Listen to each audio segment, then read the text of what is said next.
यह कहानी पूरी तरह काल्पनिक है। इसमें दिखाए गए सभी पात्र, स्थान और घटनाएं लेखक की कल्पना पर आधारित हैं। किसी जीवित या मृत व्यक्ति, संस्था, धर्म या समुदाय से इसका कोई संबंध मात्र संयोग हो सकता है। इस वीडियो का उद्देश्य केवल मनोरंजन है। कृपया इसे वास्तविकता न समझें। अगर किसी को इससे ठेस पहुंची हो, तो हमें खेद है। यह जानबूझकर नहीं किया गया है। जैसे जैसे आहान अक्षय की तरफ बढ़ रहा था, अक्षय की दिल की धड़कनें तेज होती जा रही थी। एक एक कदम के साथ अक्षय की धड़कन का रफ्तार बढ़ती जा रही थी। जब आहान बिल्कुल अक्षय के सामने पहुंचा तो अक्षय बुरी तरह से कांप रहा था। उसके सामने आते ही आहान ने उसे जोर से पेट पर घुटने से मारा और अक्षय वहीं घुटने टेक कर बैठ गया। सबने एक लंबी सांस ली। प्रिया ने अपने हाथ से अपनी आंखें बंद कर ली थी।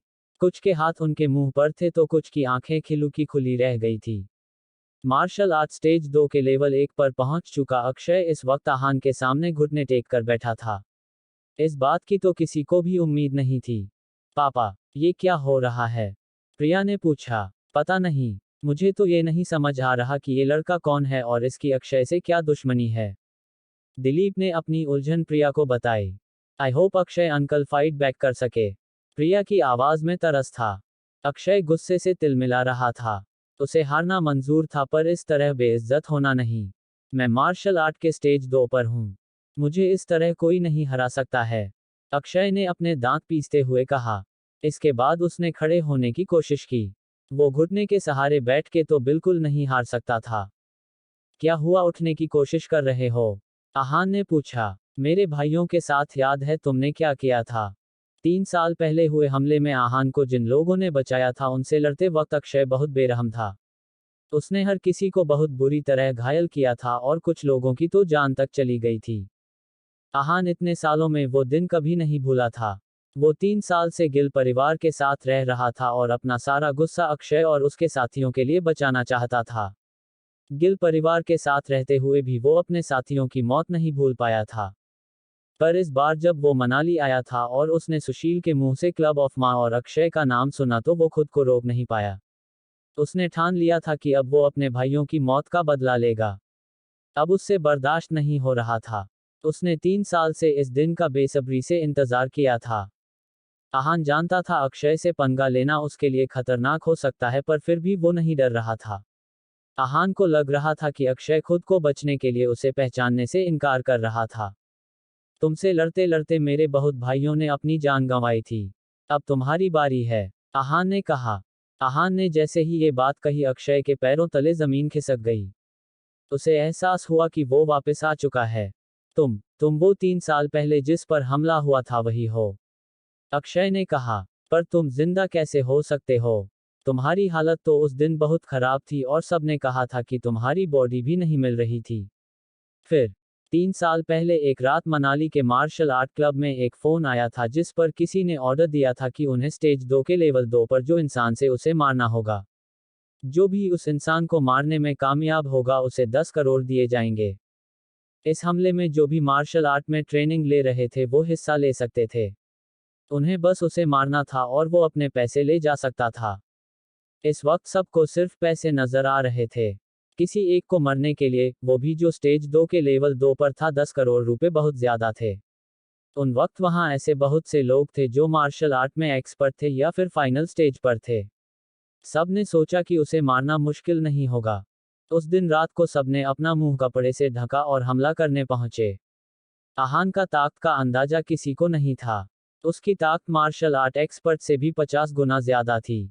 उसने एक एक करके सबके हमलों से अपना बचाव किया और साथ ही उन पर अटैक भी किया। उस रात मनाली में सारे हमलावरों के लिए वो रात एक डरावना सपना साबित हुई। कोई अकेले इतने लोगों से कैसे भिड़ सकता था? उस वक्त अक्षय में आहान से लड़ने की ताकत नहीं थी, इसलिए वो बस दूर से सब देख रहा था। आहान की मदद करने के लिए वहां कुछ और लोग भी पहुंचे थे। अक्षय ने आहान को तो कुछ नहीं किया था पर बाकी के लोगों पर बहुत बेरहमी से हमला किया था। जब उसने आखिरी आदमी को घायल किया तब वो वहां से तुरंत भाग गया था। जब 3 दिन बाद किसी ने उसे बताया कि आहान को खाई में फेंक दिया गया है तब उसकी जान में जान आई थी। उस वक्त आहान के मरने की खबर सुनने के बाद भी कोई खुश नहीं था। उन्होंने आहान की ताकत देखी थी। आहान पर हमला करने बहुत लोग गए थे पर वापस कुछ ही लोग आ पाए थे। उस रात का मंजर सबकी आंखों में एक भयानक सपने की तरह बैठ गया था। इनाम के 10 करोड़ रुपए वो लोग कभी ले ही नहीं पाए क्योंकि उनमें इतनी हिम्मत ही नहीं थी। सब ने इस मामले को अपने अंदर ही रखा और कभी भी इस हमले के बारे में किसी से भी बात नहीं की। अक्षय को इस तरह डरा हुआ देख आहान ने कहा, क्या हुआ? किसको कितनी तकलीफ झेलनी पड़ी थी तुम्हारी वजह से वो सब याद आ गया तुम्हें? तुम तो, अक्षय ने कुछ कहना चाहा। नहीं मरा मैं जिंदा हूं। अपने भाइयों की मौत का बदला लिए बिना मैंने इस दुनिया से कैसे जा सकता था? आहान ने कहा। पर तुम बचे कैसे? अक्षय ने पूछा। वो सब जानने की जरूरत तुम्हें नहीं है। तुम ये बताओ क्या तुम में अटैक करने की हिम्मत है? आहान ने उसे ताना मारते हुए कहा। 3 साल पहले का आहान बहुत ताकतवर था तो अब तो आहान के बस हाथ लगाने से ही कोई भी इंजर हो सकता था। हमला करने की तो दूर की बात थी, अक्षय में उसके सामने खड़े होने की भी हिम्मत नहीं थी। वहां पर मौजूद हर शख्स एक बार आहान को देखता और एक बार अक्षय को। किसी को कुछ समझ नहीं आ रहा था। क्लब ऑफ माँ के फाउंडर और मार्शल आर्ट के स्टेज 2 के फाइनल लेवल पर जो अक्षय था वो आज अपने सामने खड़े लड़के से लड़ने की हिम्मत भी नहीं कर पा रहा था। उधर दिलीप की आंखों में खौफ साफ नजर आ रहा था। वो बार बार अपने माथे का पसीना पोंछ रहा था। उसने इससे पहले सिर्फ एक ही ऐसे इंसान को देखा था पर अगर आज वो भी होता तो आहान के वार से नहीं बच सकता था। अक्षय क्या तुम अपनी गलतियां मानते हो? आहान ने पूछा। मैं अपनी गलतियां जानता भी हूं और मानता भी हूं। अक्षय ने अपनी नजरें नीचे झुकाकर कहा। अगर अक्षय टाइम को पीछे कर पाता तो वो उस हमले में कभी हिस्सा नहीं लेता। अच्छा है कि तुम अपनी गलतियों को मानते हो। मेरा मैं तो तुम्हें जान से मार देने का है पर मैं तुमसे कुछ ऐसा छीनूंगा जिसके बिना तुम रोज मरोगे।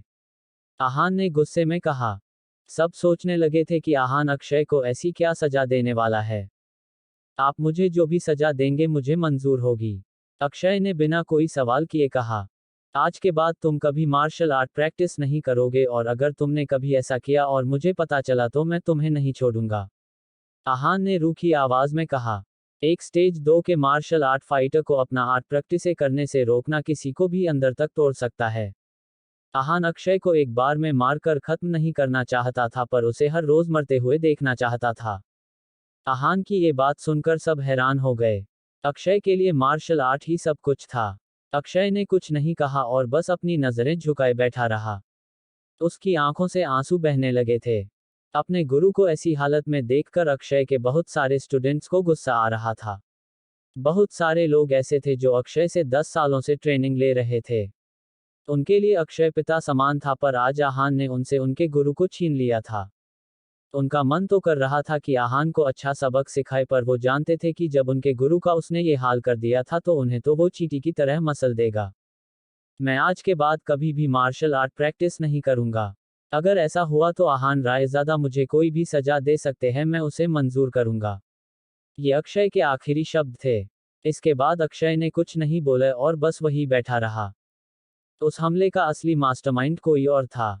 अक्षय तो बस एक जरिया था। इसलिए उसने उसे मारा नहीं और छोड़ दिया। आहान जानना चाहता था कि 10 करोड़ देने की बात आखिर की किसने थी। उसे ये तो पता था कि वो रायज़ादा परिवार से ही कोई है और वो आहान का पिता आदित्य रायज़ादा नहीं है। ये काम किसी और का था। जब आहान वहां से जाने लगा तो उसने क्लब ऑफ माँ और किंग कोन क्लब के लोगों की तरफ देखा। सभी लोग अपनी गर्दन झुकाए खड़े थे और डरे हुए थे। कोई भी आहान को कुछ नहीं कह सकता था। जब उसने प्रिया की तरफ देखा तो उसके चेहरे का रंग उड़ा हुआ था। ये देखकर उसे बहुत बुरा लगा। उसने किसी से ना डरने वाली एक बच्ची डरा दिया था। जब आहान वहां से चला गया था तब प्रिया की आंखों में आंसू आ गए। अपनी बेटी के आंसुओं का कारण दिलीप अच्छे से जानता था। प्रिया हमेशा कहती थी कि वो किसी बहुत ताकतवर इंसान से ही शादी करेगी पर आहान उसके लिए सही नहीं था। आहान की ताकत उन्हें मुसीबत में डाल सकता था इसलिए उन दोनों का रिश्ता होना सही नहीं था। प्रिया भी इस बात को अच्छे से समझती थी इसलिए ही उसकी आंखों से आंसू आ गए। उसे कुछ ही देर में आहान बहुत पसंद आ गया था और शायद वो उससे प्यार करने लगी थी। पापा क्या ये कभी वापस आएंगे? प्रिया ने रोते हुए पूछा। दिलीप कहना तो चाहता था कि वो वापस कभी नहीं आएगा पर वो अपनी बेटी का दिल नहीं तोड़ सकता था इसलिए वो चुप ही रहा। प्रिया अपने पिता की चुप्पी का कारण समझ गई थी। पापा मैं उन्हें ढूंढने जा रही हूँ, प्रिया ने कहा। बिल्कुल नहीं, तुम कहीं नहीं जाओगी प्रिया। हम इस तक कभी नहीं पहुंच पाएंगे। वो हमारी बराबरी का नहीं है और अगर वो तुम्हें मिल भी गया तो तुम क्या कर लोगी? दिलीप ने परेशान होते हुए कहा। पापा, मैंने उनसे शादी के बारे में नहीं सोचा है और मैं कभी ऐसा सोचूंगी भी नहीं। मैं बस उनसे मिलना चाहती हूँ और उनके बारे में और जानना चाहती हूँ। प्रिया ने कहा। ये सच था कि प्रिया को पहली बार कोई इतना पसंद आया था। वो सिर्फ उसका नाम नहीं जानना चाहती थी पर उसके बारे में सब जानना चाहती थी।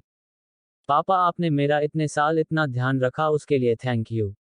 मैं हमेशा बहुत खुश रही हूँ पर अब मैं बाहर निकलना चाहती हूँ। दुनिया देखना चाहती हूँ, समझना चाहती हूँ। प्रिया ने कहा। बाहर की दुनिया बहुत मुश्किल है प्रिया। तुम कैसे डील कर पाओगी? दिलीप ने कहा। मैं कर लूंगी पापा, हर मुश्किल से लड़ लूंगी मैं। आपने मुझे इतना स्ट्रांग बनाया है। प्रिया ने कहा। प्रिया स्वभाव में चाहे जैसी भी थी पर दिल की बहुत साफ थी। आहान को देखकर वो समझ गई थी कि आहान की जिंदगी आसान नहीं रही होगी। उसने अपनी लाइफ में बहुत प्रॉब्लम फेस की होंगी। तभी तो उसका ऑरा ऐसा था। प्रिया भी अपने लिए ऐसा ही चाहती है। प्रिया हमेशा से ही बहुत से लड़कों के बीच में रही है पर उसके मन में ऐसी फीलिंग्स कभी किसी के लिए नहीं आई थी। उसका कारण था आहान का ऑरा। आहान बाकी लड़कों से बहुत अलग था। अब प्रिया उस फाइटिंग हाल से निकलकर अपनी जिंदगी अपनी शर्तों पर जीना चाहती थी। वो चाहती थी कि जब वो मरे तो उसे कोई रिग्रेट ना हो। प्रिया बहुत खुश थी कि उसे आहान अभी मिल गया था। आज आहान को वजह से ही वो अपने पापा को ये सब बोल पाई थी। ठीक है, अगर तुमने फैसला कर लिया है तो मैं तुम्हें नहीं रोकूंगा पर अपना ध्यान रखना और जब मन करे वापस आ जाना। दिलीप ने कहा। प्रिया को समझना अब मुमकिन नहीं था। Thank you papa, I will make you proud. Priya के कहा। जब तुम आहान से मिलो तो उसे थैंक यू जरूर कहना। दिलीप जानता था कि प्रिया और आहान के बीच कुछ नहीं हो सकता। अगर वो प्रिया को ये कहता तो उसकी हिम्मत टूट जाती। जी पापा। प्रिया ने इतना कहा और वहां से चली गई। जब आहान वहां से निकला तब अस्मिता उसका बाहर इंतजार कर रही थी। वो रूपल के पेरेंट्स के बारे में बात करने के लिए आई थी। तो तुम कह रही तो कि रूपल के पेरेंट्स को उन्होंने खुद छुड़वाया है। बहुत वक्त के रूपल के पेरेंट्स जेल में थे। हालांकि उन्हें डिस्ट्रीब्यूटर ने फंसाया था फिर भी शर्मा फैमिली उन्हें ही गुनहगार मान रही थी। शर्मा फैमिली उनको मारना चाहती थी। अस्मिता में उनके बीच में सुलह कराने गई थी पर उसका कोई फायदा नहीं हुआ था। अपने हाथ के सारे काम खत्म करने के बाद आहान खुद उस फैमिली से मिलने जाने वाला था पर आज ही अस्मिता को पता चला था कि उन्होंने रूपल के पेरेंट्स की बेल करवा दी थी। जी यंग मास्टर, ऐसा होना पॉसिबल भी है? अस्मिता समझ गई थी कि आहान बहुत कंफ्यूज्ड है। मतलब, मैं कुछ समझा नहीं। आहान ने पूछा। यंग मास्टर, इतने दिनों से जो भी मनाली में हुआ है वो मनाली की एलीट फैमिलीज को पता है। अस्मिता ने कहा। ये बात सुनकर आहान समझ गया था कि अस्मिता क्या कहना चाह रही है। पूरा मनाली शहर जान चुका था कि कोई आहान रायज़ादा शहर में है। अपने पहले ही दिन उसने रजत चौधरी और अभिषेक चोपड़ा का हाथ तोड़ दिया था। जब चौधरी फैमिली ने उसे बदला लेने की कोशिश की तो उन्हें शहर छोड़कर जाना पड़ा। सिर्फ इतना ही नहीं, अभिषेक चोपड़ा का भाई राज चोपड़ा, जिसे मनाली का राजकुमार कहा जाता था, वो भी चुप रहा और कुछ नहीं किया। बस वशिष्ठ हाउस के शेयर्स उसे दे दिए। उसके बाद मॉल में शनाया को परेशान करने के सोनिया को सबक सिखाया। सोनिया ड्रैगन टाइगर सोसाइटी के मेंबर राकेश की बीवी थी पर ये आहान इससे भी नहीं डरा। ये मामला ठंडा होता उससे पहले वशिष्ठ हाउस में एक और कांड हुआ और इस बार 2 लोगों की जान चली गई। जो 2 लोग मरे थे वो मेहता फैमिली के बच्चे थे, आयशा मेहता और आयुष मेहता। इतने पावरफुल होने के बाद भी मेहता फैमिली ने कोई एक्शन नहीं लिया था। इतना सब कुछ हो जाने के बाद अब बहुत परिवारों में आहान का डर था और ये तब हो रहा था जब राज चोपड़ा आहान की पहचान को छुपाए हुए था। अगर वो उसकी पहचान नहीं छुपा रहा होता तो शायद आज सारे परिवार कांप रहे होते। आहान को उम्मीद नहीं थी कि शर्मा फैमिली ऐसे मान जाएगी और रूपल के पेरेंट्स को छोड़ देगी। शर्मा फैमिली ने उन्हें छोड़ दिया है पर मैं अब भी उनसे मिलकर आऊंगा, आहान ने कहा। ओके यंग मास्टर, अस्मिता ने कहा। Young master. अस्मिता कुछ और भी बताना चाहती थी। अस्मिता की शक्ल देखकर आहान समझ गया था कि कुछ बात थी जो वो बताने में हिचकिचा रही थी। कुछ और बात है अस्मिता? बेझिझक बोलो, आहान ने कहा। यंग मास्टर, कुछ बात तो है पर कैसे बोलूं ये समझ नहीं आ रहा। अस्मिता कोई भी बात बताने में पहले कभी इतना नहीं झिझकी थी। क्या ये बात रायजादा परिवार के बारे में है? आहान ने पूछा। आहान जानता था कि जब बात रायजादा परिवार की होती है अस्मिता तभी इतना उलझी हुई होती है। जी यंग मास्टर। अस्मिता ने हाँ में अपनी गर्दन हिला दी। क्या बात है बोलो, किसको क्या प्रॉब्लम हुई है? आहान ने कहा। यंग मास्टर, यंग मिस आपसे बहुत नाराज है। उनका कहना कि आपने इतने दिनों में मनाली में जो भी किया है उससे परिवार की इज्जत कम हुई है। आपने हर जगह रायजादा फैमिली का नाम यूज करके सही नहीं किया। अस्मिता ने कहा। आहान अच्छे से जानता था कि अस्मिता किसकी बात कर रही है। यंग मिस आहान की चचेरी बहन अनन्या रायजादा थी। बचपन से ही अनन्या रायजादा आहान को परेशान करती थी। वो अपने परिवार के साथ मिलकर उसे नीचा दिखने का एक भी मौका नहीं छोड़ती थी। अनन्या के बारे में अगर आहान को कुछ बहुत अच्छे से याद था तो वो था उनके बचपन का एक किस्सा। एक बार लॉन में खेलते हुए आहान का हाथ गलती से अनन्या को लग गया था। गुस्सा होकर अनन्या ने उसे तालाब में धक्का दे दिया था। तालाब का पानी बहुत ठंडा था, अगर उस दिन कोई उसे नहीं बचता तो वो जिंदा नहीं बच पाता। उस हादसे से उभरने के लिए आहान को 6 महीने लग गए थे। उसकी तबीयत इन महीनों में बहुत खराब रहती थी। आहान को लगा था कि सब अनन्या को समझाएंगे कि उसे ऐसा नहीं करना चाहिए था, पर उल्टा सबने आहान को सुनाया कि उसे अनन्या को हाथ नहीं लगाना चाहिए था। उस दिन आहान ने मान लिया था कि इस परिवार में किसी को भी उसकी चिंता नहीं थी। आहान ने अनन्या से और रायजादा परिवार से दूरी बनाना ही ठीक समझा। पर उससे किसी को कोई फर्क नहीं पड़ा।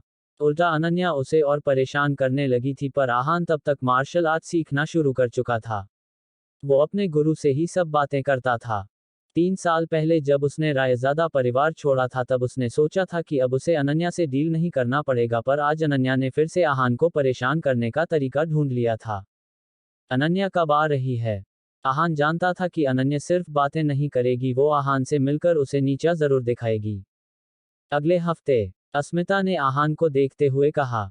आहान अब रायजादा परिवार का उत्तराधिकारी था, फिर भी अनन्या उसके बारे में ऐसा बोल रही थी। ऐसा लग रहा था जैसे किसी को कोई मतलब नहीं था कि आहान कौन है। कुछ ऐसा राज जरूर था जिसकी वजह से आहान को वैसा सम्मान नहीं मिल रहा था जैसे बाकी के लोगों को मिलता था। अस्मिता को ये खबर विक्रम ने दी थी, जो कि रायजादा परिवार का सबसे भरोसेमंद आदमी था, इसलिए वो झूठ भी नहीं हो सकता था।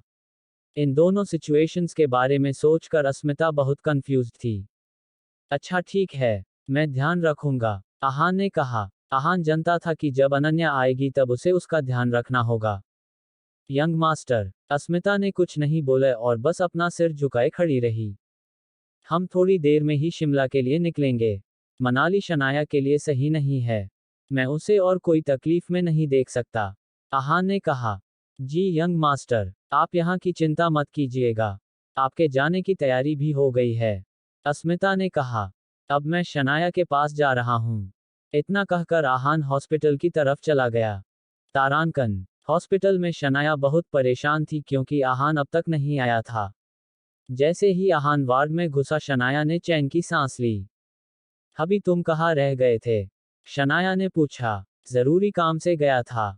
अब हो गया, आहान ने शनाया से कहा और फिर गुरुजी की तरफ मुड़ते हुए कहा, थैंक यू मेरी गैरमौजूदगी में शनाया का ध्यान रखने के लिए। राज से कहिएगा मैं उससे बहुत खुश हूँ। यंग मास्टर, मैं चलता हूँ। गुरुजी ने अपनी गर्दन झुकाते हुए और मुस्कुराते हुए कहा और वहां से चले गए। अब कैसा फील कर रही हो शनाया? आहान ने शनाया से पूछा। पहले से बेटर, डॉक्टर ने कहा है मैं आराम से ट्रैवल कर सकती हूँ। शनाया ने कहा। तुम्हारी डिस्चार्ज समरी तैयार हो रही है। हम आज ही शिमला चलेंगे। तुमने मनाली में बहुत कुछ फेस किया है। आहान को बहुत बुरा लग रहा था कि उसके होते हुए शनाया को इतनी बेइज्जती का सामना करना पड़ा। आहान को मायूस देखकर शनाया ने कहा, मेरे साथ और भी बुरा हो सकता था, पर क्योंकि तुम थे इसलिए तुमने हर बार मुझे बचा लिया। इतना ही नहीं, मेरे साथ गलत करने वालों को अच्छे से सबक भी सिखाया। उसके लिए थैंक यू। आहान के चेहरे पर मुस्कुराहट आ गई। तभी वार्ड में नर्स डिस्चार्ज पेपर्स लेकर आई। सर पेपर्स, मम को रेस्ट की जरूरत है और मेडिसिन टाइम पर दीजिएगा। Have a good day. Thank you, Shanaya और आहान ने मुस्कुराते हुए नर्स से कहा। चले बेबी, आहान ने अपना हाथ आगे बढ़ाते हुए कहा। शनाया ने आहान का हाथ पकड़ा और दोनों हॉस्पिटल से बाहर आ गए। अब दोनों शिमला के लिए रावण हुए। कुछ घंटों बाद जब वो अपने घर पहुंचे तब आहान ने देखा कि शनाया की मां यामिनी टीवी देख रही थी। आहान यामिनी आहान को कुछ खास पसंद नहीं करती थी। जब उन्होंने देखा कि आहान वापस आ गया है तब उनका मुंह बन गया। तुम में इतनी हिम्मत है कि तुम वापस आ गए। आहान सीमा बुआ और उनके बेटे के सामने ये घर छोड़कर गया था, पर आज वो शनाया के लिए यहाँ वापस आया था। वो शनाया की मां यामिनी से कोई बहस नहीं करना चाहता था, इसलिए उन्हें बिना कुछ बोले अपने रूम की तरफ जाने लगा। वही रुक जाओ, यामिनी गिल ने चिल्लाकर बोला। उन्हें आहान का उन्हें इस तरह अनदेखा करना बिल्कुल पसंद नहीं आया था। इतना बोलकर यामिनी आहान के आगे आकर खड़ी हो गई। बहरे हो, सुनाई नहीं देता? मेरे आगे से हटिए, आहान ने कहा। आहान चाहता तो यामिनी को कुछ भी जवाब दे सकता था, पर वो उनकी इज्जत करता था और अपने आप को उनके जितना नीचे नहीं गिरा सकता है। आहान का ऐसा बर्ताव देखकर यामिनी को अजीब लगा। मनाली से आने के बाद आहान का रवैया बदल गया था। तभी हॉल में शनाया भी आई। जब शनाया ने देखा कि उसकी मां आहान को ब्लॉक करके खड़ी है तब उसने कहा, मोम आप आहान को ऐसे ब्लॉक करके क्यों खड़ी है? अपनी बेटी को देखकर यामिनी की आंखों में चमक आ गई। शनाया बेटा तुम आ गई। इतना कहकर यामिनी शनाया को गले लगाने जब आगे बढ़ी तब उन्होंने देखा कि शनाया के हाथ पर पट्टी बंधी हुई थी। शनाया ये क्या हुआ? यामिनी ने अपनी फिक्र दिखाते हुए पूछा। कुछ नहीं, ब्लेड से कट लग गया था, शनाया ने कहा। ब्लेड से कट लग गया? मुझे बताओ ये किसने किया? मैं उसे अच्छा सबक सिखाऊंगी, यामिनी ने कहा। उसकी कोई जरूरत नहीं है, आहान ने उन्हें सबक सिखा दिया है। शनाया ने अपनी मां को आधी बात ही बताई थी। अगर वो भेड़िए वाली बात बता देती तो पता नहीं क्या हो जाता। अच्छा, ये नालायक भी किसी को सबक सिखा सकता है क्या? मुझे तो लगता है इसे ही किसी ने सबक न सिखा दिया हो, यामिनी ने आहान को ताना मरते हुए कहा। मोम, शनाया को अपनी मां की बात बिल्कुल पसंद नहीं आई थी। वो सब जाने दो, मुझे ये बताओ तुम इस फटीचे को तलाक कब दे रही हो? यामिनी ने पूछा। मोम, मैं आपसे कितनी बार कह चुकी हूं मैं आहान के तलाक नहीं दूंगी, शनाया ने फर्मली कहा। पहले जब यामिनी गिल ये बात बोलती थी तब शनाया को अजीब नहीं लगता था, पर अब तलाक शब्द सुनते ही शनाया के बहुत अजीब लगता था। वो किसी भी कीमत पर आहान को तलाक नहीं देना चाहती थी। शनाया, क्या तुम्हें अभी भी नजर नहीं आ रहा है कि ये हमारी फैमिली के लिए पनौती है? इसकी वजह से हम और कितनी प्रॉब्लम फेस करेंगे, यामिनी ने चिल्लाते हुए कहा। ये आप क्या कह रही है? आहान ने ऐसा क्या किया है? शनाया ने कहा। पहले तुम्हारे पापा का एक्सीडेंट हुआ, जिससे वो अभी तक ठीक नहीं हुए हैं, और फिर जैसे ही तुम घर से बाहर निकली तुम्हारे साथ ये हादसा हो गया। तुम्हारे दादाजी ने भी तुम्हारे पापा की राय सुनना बंद कर दिया है। हमारी फाइनेंशियल कंडीशंस भी कुछ खास अच्छी नहीं है। तुम अब भी मुझसे पूछ रही हो कि आहान ने क्या किया है, यामिनी ने कहा। जब आहान और शनाया घर छोड़कर चले गए थे तब यामिनी को बहुत बेचैनी होने लगी थी। तब वो एक पंडित से मिली थी। उन्होंने ही यामिनी को बताया था कि आहान की वजह से उनकी फैमिली में प्रॉब्लम्स आती रहेंगी। पहले तो उन्हें इस बात पर विश्वास नहीं हुआ था, पर फिर जब आज शनाया इंजर होकर घर आई थी तब उन्हें इस पंडित की बात पर विश्वास हो गया था। ये सब आप क्या बोल रही है? इसमें आहान की गलती कैसे हुई? आहान की वजह से ही तो हमें स्प्रिंग कॉर्पोरेशन वाला प्रोजेक्ट मिला था। आपने उसका जिक्र तो नहीं किया। शनाया अब थोड़ा गुस्सा हो गई थी। तुम्हें वो प्रोजेक्ट इसलिए मिला क्योंकि तुम कैपेबल हो और हमारी भी कुछ हैसियत है। इसका क्रेडिट तुम कम से कम इसे तो मत दो, यामिनी ने कहा। मॉम स्टॉप इट, आहान के बारे में उल्टा सीधा बोलना बंद कीजिए। आपको नहीं पता आहान ने मुझे कितना अच्छे से प्रोटेक्ट किया था मनाली में, सो प्लीज उसकी ऐसे इंसल्ट करना बंद कीजिए। शनाया अब इम्पेशेंट हो गई थी। शनाया, मुझे नहीं पता इसने तुम्हें क्या पट्टी पढ़ाई है जो तुम मुझसे ऐसे बात कर रही हो, यामिनी ने इमोशनल होते हुए कहा। मोम, आहान ने कुछ नहीं कहा है, आप बस फालतू में अनरीजनेबल हो रही है, शनाया ने समझाते हुए कहा। जो भी है, इस घर में जब तक मैं हूं ये नहीं रहेगा। तुम्हें डाइवोर्स नहीं देना तो मत दो, पर मैं आहान को अपने घर में रहने नहीं दूंगी। यामिनी ने अपना फाइनल वर्डिक्ट सुना दिया था। मॉम, आप ऐसा क्यों कह रही है? आप आहान से इतनी नफरत क्यों करती है? शनाया ने पूछा। शनाया को अब अपनी मां की बातों का बहुत बुरा लग रहा था। तुम्हारी आहान से शादी हुई थी, उससे पहले सब ठीक था, पर अब देखो तुम्हारे पापा और तुम दोनों चोट खाकर बैठे हो, यामिनी ने कहा। परिवार के दो लोगों के साथ हादसा होने के बाद यामिनी को लग रहा था कि अब उसके साथ कुछ ना हो जाए। उसे उस पंडित की बातें याद आ रही थी। मॉम, आहान ने कभी भी इस परिवार के लिए गलत नहीं सोचा है और जितना उससे बन पड़ा उसने हमारे लिए उतना किया।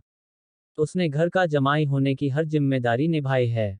शनाया ने अपनी माँ को समझाने की कोशिश की। शनाया की ये बात सच थी। आहान ने हमेशा गिल परिवार को अपना परिवार माना था। बहुत जलील होने के बाद भी उसने कभी पलटकर जवाब नहीं दिया था। आहान ने कभी कुछ भी गलत नहीं किया था, बल्कि हमेशा उसके साथ ही गलत होता था। पर फिर भी अगर तुम्हारी शादी किसी अच्छे खानदान में हुई होती तो हमें ये सब नहीं झेलना पड़ता, यामिनी ने कहा। शनाया, मैं तुमसे फिर से कह रही हूँ, उसे तलाक दे दो। शनाया बहुत खूबसूरत थी। शिमला के नामी और रईस लोग शनाया से शादी करना चाहते थे, पर उसकी शादी आहान से हो गई।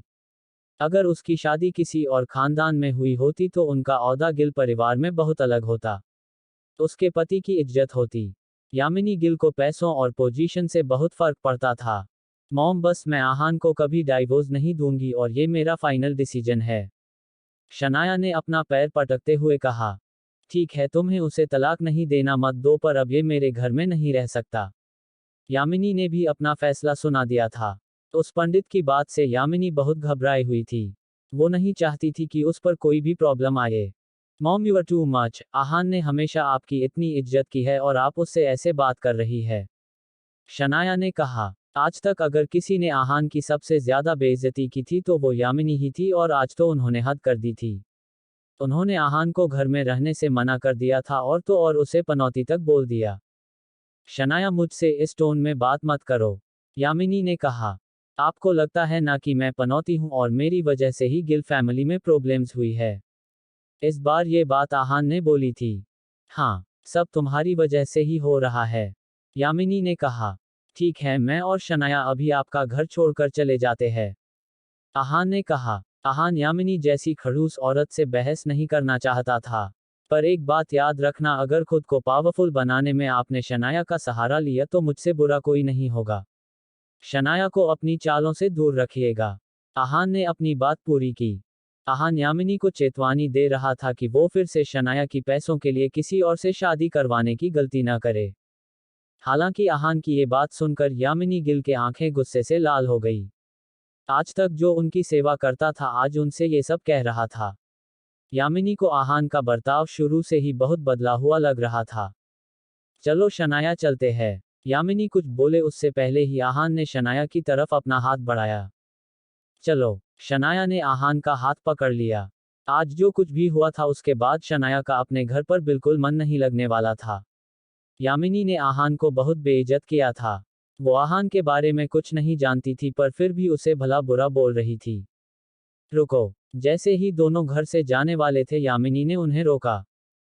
अभी भी कुछ बाकी रह गया है क्या, आहान ने पूछा। हाँ, तुम्हें जाना है तुम जाओ, पर जो पैसे है वो यहाँ पर छोड़कर जाओ, यामिनी ने कहा। कौन से पैसे, आहान ने कंफ्यूज होते हुए पूछा। वही पैसे जो तुम्हें विक्की ने दिए थे। ये मत सोचना मुझे कुछ पता नहीं है, यामिनी ने कहा। वो पैसे शनाया के हैं, उनसे आपको क्या मतलब है, आहान ने पूछा। विक्की ने वो 50 लाख रुपए शनाया को दिए थे। उन पर बस उसका ही हक था। मुझे मतलब नहीं होगा तो किसे होगा। मैंने शनाया को इतना पाल पोस कर बड़ा किया है, उसे खिलाया पिलाया पढ़ाया लिखाया, तो क्या मेरे इतने सालों की उसकी देखभाल के लिए मैं कुछ डिजर्व नहीं करती, यामिनी ने कहा। यामिनी के हिसाब से शनाया उसकी बेटी थी तो वो उससे पैसे मांग सकती थी। और वैसे भी अगर वो उससे ये पैसे नहीं मांगती तो आहान उन्हें कहीं ना कहीं खर्च कर देता। यामिनी की बात सुनकर शनाया की आंखें खुली की खुली रह गई। क्या कोई माँ अपनी बेटी से ये सब कह सकती थी? क्या उन्हें बिल्कुल एहसास नहीं था कि उनकी ये बातें सुनकर शनाया के दिल पर क्या बीतेगी? यामिनी की बातों से शनाया को ऐसा लग रहा था जैसे कि उनके बीच का रिश्ता सिर्फ 50 लाख रुपए का ही था। क्या आपको सच में वो पैसे चाहिए, शनाया ने पूछा। आहान और शनाया भले ही वो घर छोड़कर जा रहे थे, पर उन्हें फिर भी गिल परिवार की चिंता तो होती ही। यामिनी शनाया की माँ थी और अगर उन्हें उसकी कभी भी जरूरत पड़ती तो वो दौड़कर उनके पास आ जाती। पर ये बात बोलकर यामिनी ने शनाया को बिल्कुल पराया कर दिया था। शनाया समझ गई थी कि यामिनी के लिए जो सबसे मायने रखता है वो पैसे और पावर है। हाँ, मैं बिल्कुल सच बोल रही हूँ, मुझे पैसे चाहिए, आहान, मुझे पता है तुम बेकार हो और तुमने शनाया के उन पैसों से एक गाड़ी खरीद ली है, पर अब जितने पैसे बचे हैं वो सब मुझे चाहिए। थोड़ी तो अपनी इज्जत का ख्याल करो। यामिनी ने कहा। आपको क्या लगता है कि ये पैसे मेरे लिए शनाया से बढ़कर है? आहान को नजर आ रहा था कि यामिनी की इस बात से शनाया को कितना बुरा लगा था। 50 लाख तो क्या, आहान यामिनी को 50 करोड़ भी दे सकता था। ज्यादा बनो मत आहान, तुम हमारे साथ 3 सालों से रह रहे हो। मैं अच्छे से जानती हूँ तुम्हें किससे फर्क पड़ता है और किससे नहीं। अभी तो तुम कह रहे हो कि तुम्हें इन पैसों से फर्क नहीं पड़ता, पर सच तो ये है कि तुम्हारी इतने पैसों की औकात ही नहीं है। यामिनी ने कहा। शनाया की बुआ सीमा गिल ने यामिनी से कहा था कि आहान जितना सिंपल दिखता है वो उतना सिंपल है नहीं, पर यामिनी ने उसकी बात पर भरोसा नहीं किया था। अगर आहान कोई बड़ा आदमी होता तो वो इतनी आसानी से ये सब बातें सहन नहीं करता। पिछले 3 सालों में उसने अपनी बहुत इंसल्ट सहन की थी और अब भी वो कुछ नहीं बोल रहा था। शनाया अपनी माँ का बर्ताव देखकर बिल्कुल हैरान हो गई थी। उसे विश्वास नहीं हो रहा था कि उसकी माँ ये सब बोल रही थी। आहान की मनाली में सब इज्जत करते हैं। यहाँ तक कि अस्मिता कपूर भी आहान के सामने अपनी गर्दन नहीं उठती है, और यहाँ उसकी अपनी माँ उसे ऐसे जलील कर रही थी। जब यामिनी ने देखा कि आहान और शनाया दोनों कुछ नहीं बोल रहे हैं, उन्होंने झुंझलाते हुए कहा, अब ये मत कहना कि बचे हुए पैसे भी तुमने खर्च कर दिए। मॉम, आहान ने वो पैसे खर्च नहीं किए हैं। शनाया ने कहा। शनाया मानती थी कि वो पैसे आहान के ही थे। अगर आहान नहीं होता तो विक्की शायद कभी पीछे नहीं हटता और पैसे नहीं देता। अच्छा है, अगर उसने वो पैसे खर्च नहीं किए हैं तो लाओ मुझे दे दो। यामिनी ने चैन की सांस लेते हुए बोला। ठीक है, मैं आपको वो पैसे देती हूँ, शनाया ने कहा और अपने बैग में से बैंक का कार्ड ढूंढने लगी। इतने में आहान ने कार्ड निकला और यामिनी से कहा, जो पैसे विक्की ने दिए थे उसमें से 30 लाख खर्च हो गए हैं और बचे 20 लाख। पर इस कार्ड में 30 लाख रुपए है। आहान ने कार्ड आगे बढ़ाते हुए कहा। आप ये कार्ड ले लीजिए। 30 लाख रुपए, ये तुम्हारे पास कहाँ से आए? यामिनी ने पूछा। आपको उससे कोई मतलब नहीं होना चाहिए। ये पैसे मैं आपको दे रहा हूँ। शनाया के पैसे उसके पास रहें दीजिए, आहान ने कहा।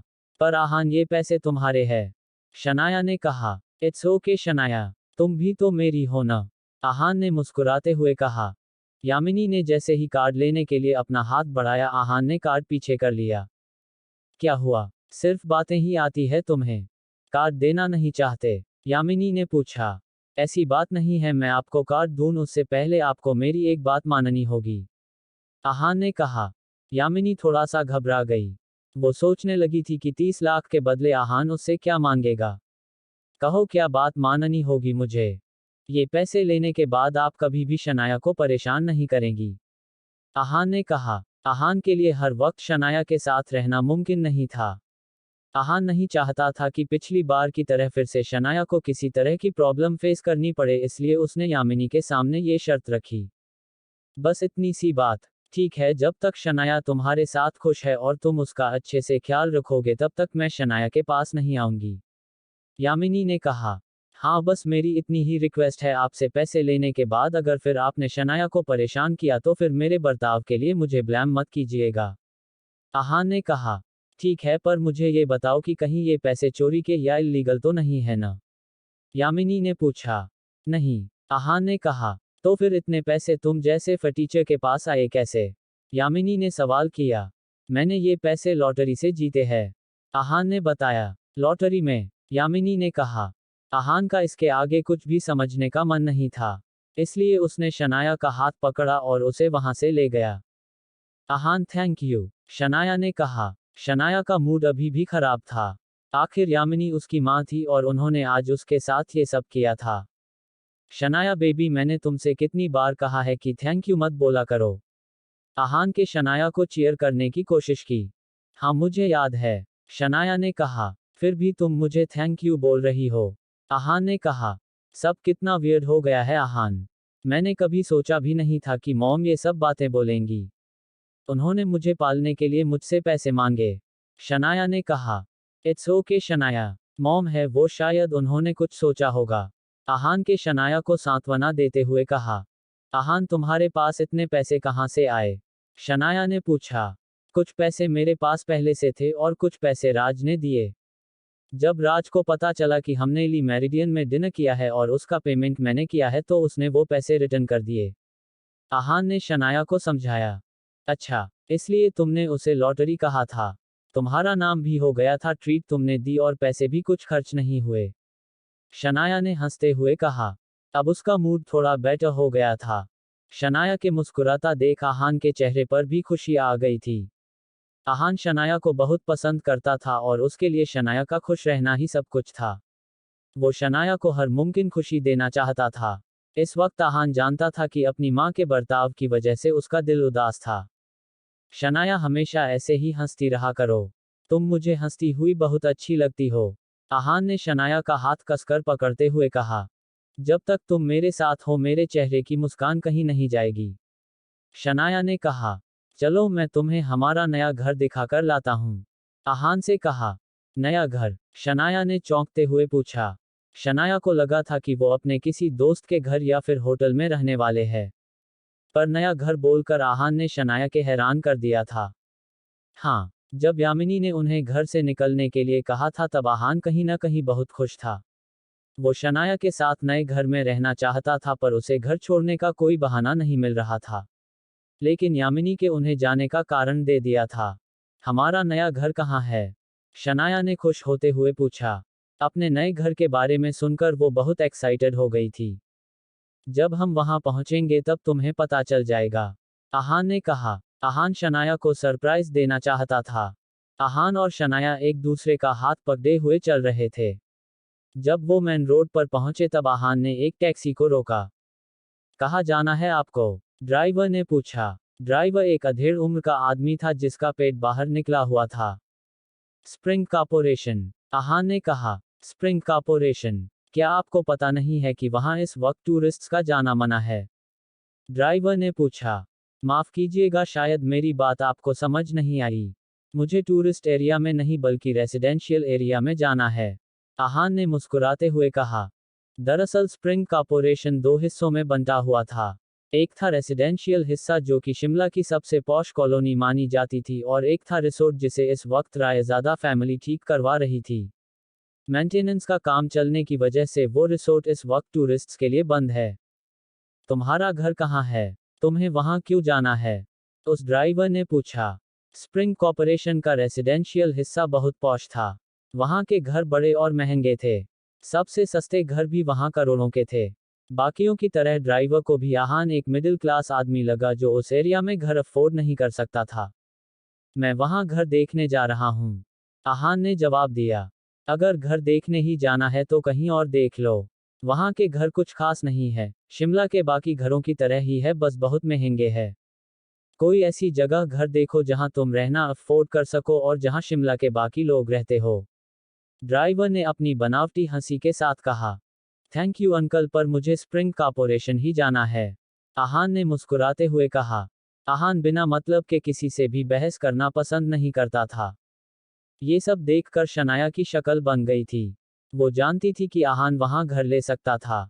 उसके साथ मनाली में रहते हुए उसने ये तो जान ही लिया था कि आहान कोई छोटा मोटा आदमी नहीं था, पर जो सवाल शनाया के मन में था वो ये था कि आहान ने वहां घर कब खरीदा था और मुझको इस बारे में पता क्यों नहीं था। तभी शनाया को याद आया कि पिछली बार जब उसने घर छोड़ा था तब भी उसने स्प्रिंग कॉर्पोरेशन जाने की बात कही थी, पर तब शनाया ने उसकी बात को मजाक में टाल दिया था। शायद आहान ने वहां घर उसी वक्त खरीदा हो। अब शनाया अपना नया घर देखना चाहती थी। ठीक है, अगर आपको वही जाना है तो मैं लेकर चलता हूं आपको, ड्राइवर ने आह भरते हुए कहा। दोनों टैक्सी में बैठे और स्प्रिंग कॉर्पोरेशन की तरफ रवाना हुए। कुछ ही देर में वो स्प्रिंग कॉर्पोरेशन के सेल्स ऑफिस के सामने पहुंचे और ड्राइवर ने टैक्सी रोक थी। स्प्रिंग कॉर्पोरेशन का रेसिडेंशियल एरिया भी अलग अलग हिस्सों में बंटा हुआ था। सबसे पहले जो एरिया था वो घर थे। इनमें कोई भी अपने लिए एक घर खरीद सकता था। ये एरिया शिमला के कॉमन लोगों के लिए था और दूसरा एरिया बंगलो एरिया था। इस एरिया में पहुंचने के लिए थोड़ी सी पहाड़ की चढ़ाई करनी पड़ती थी। वहां पर सिर्फ 10 ही बंगले थे। इन बंगलों में शिमला के सबसे अमीर और जाने माने परिवार रहते थे। ये भी कहा जा सकता था कि ये परिवार आपस में यहीं मिलते थे और चिल करते थे। ड्राइवर ने नीचे टैक्सी रोकी और कहा, हम पहुंच गए हैं। क्या आप गाड़ी ऊपर ले सकते हैं? आहान ने कहा। ऐसा नहीं था कि वो लोग चलकर वहां नहीं पहुंच सकते थे, पर क्योंकि शनाया को चोट लगी हुई थी इसलिए आहान ने सोचा शनाया का ज्यादा चलना ठीक नहीं होगा। ऊपर क्यों जाना है? तुमने ही तो कहा था कि तुम्हें घर देखने हैं। तो ऑफिस तो यही है। ड्राइवर ने कहा। आप प्लीज ऊपर ले लीजिए, आहान ने एक बार फिर कहा। ड्राइवर हैरानी में पीछे मुड़ा और बोले, ऊपर? ऊपर तो बड़े बड़े बंगले हैं। वहां ऐसे ही कोई नहीं जा सकता। वहां जाने के लिए वहां बंगला होना चाहिए। कहीं तुम्हें ऊपर बंगले तो नहीं देखने? हाँ, वही देखने जाना है, आहान ने कहा। तुम मजाक कर रहे हो ना? ऊपर वाला एरिया सिर्फ उनके लिए है जो वहां रहते हैं। टैक्सी वहां नहीं जा सकती और जहां तक कि मुझे पता है वहां के 10 बंगले बिक चुके हैं, उस ड्राइवर ने कहा। उस ड्राइवर को लग रहा था कि आहान उसके साथ मजाक कर रहा है। अगर वहां के बंगले नहीं भी बिके थे तब भी आहान जैसा मिडिल क्लास आदमी उसे नहीं खरीद सकता है। अब आहान के पास कोई चारा नहीं बचा था क्योंकि वो इतनी दूर आ गए थे। अब आहान को उस ड्राइवर को सच बताना ही पड़ा।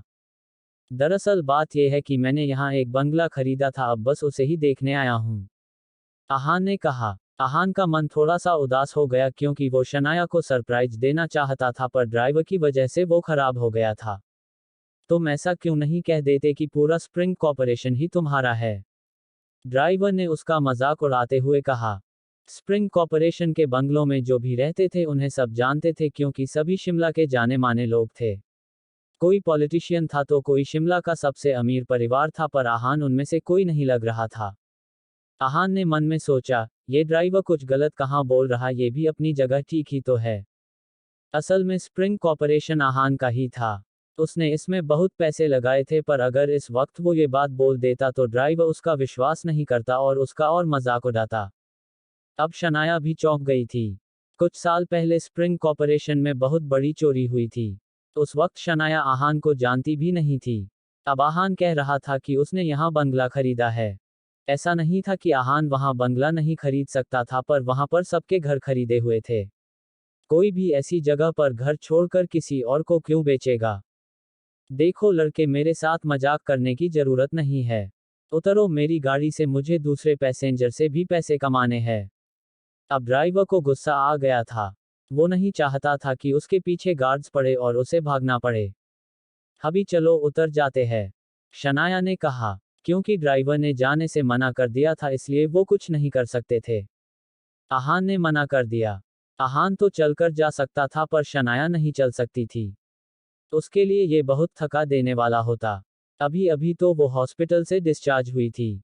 सर आप मुझे ऊपर ले चलिए, मैं आपको एक्स्ट्रा 1500 रुपए दे दूंगा, आहान ने कहा। आहान जानता था कि एक्स्ट्रा पैसे देकर कोई भी काम करवाया जा सकता था, इसलिए उसे यकीन था कि ये ड्राइवर भी मान जाएगा।